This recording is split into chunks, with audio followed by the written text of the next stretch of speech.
chiang nghe lal nam bar bikim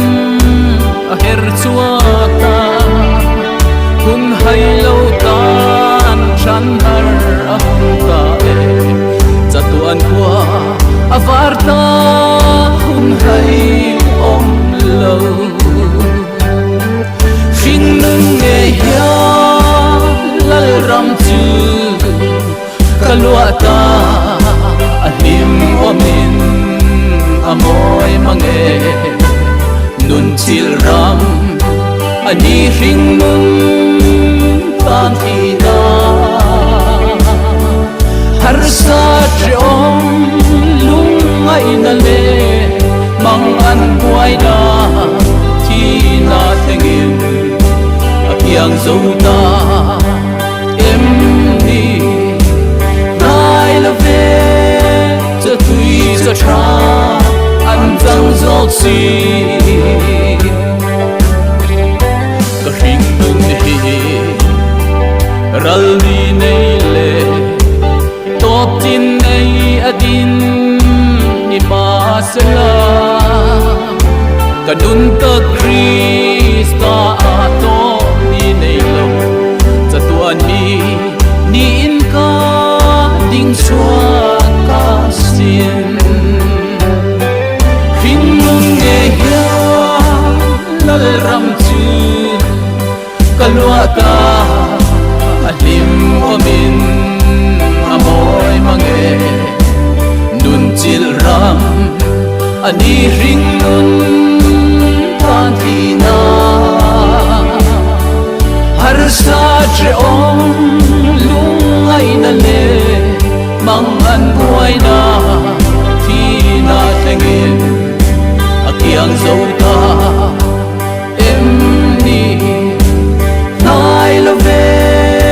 cha tui cha tra an zang zok si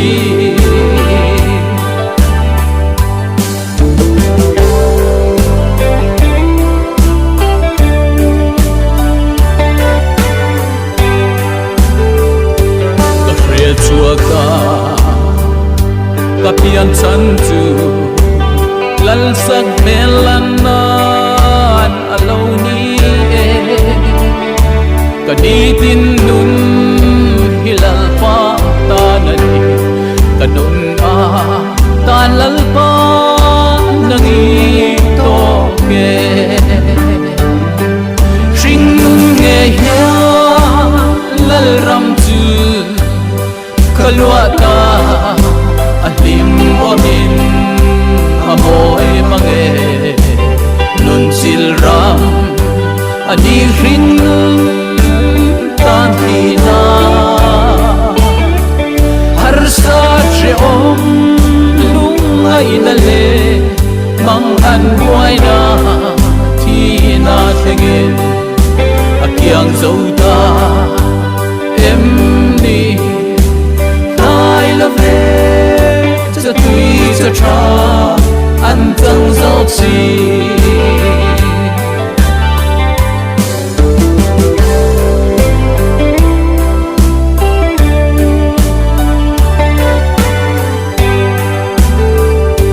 ka he chua ka kapian chan chu lal sak melan nan alo ni ka di tin nun hilal pa ta na ni ka nun a ta lal pa nangi to ke ring nun nghe ya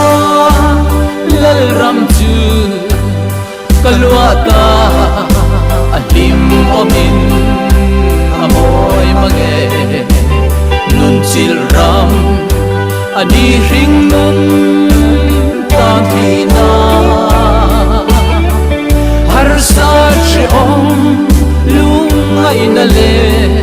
mang an buai na thi na thengin akyang zota em ni nai la ve cha tui cha tra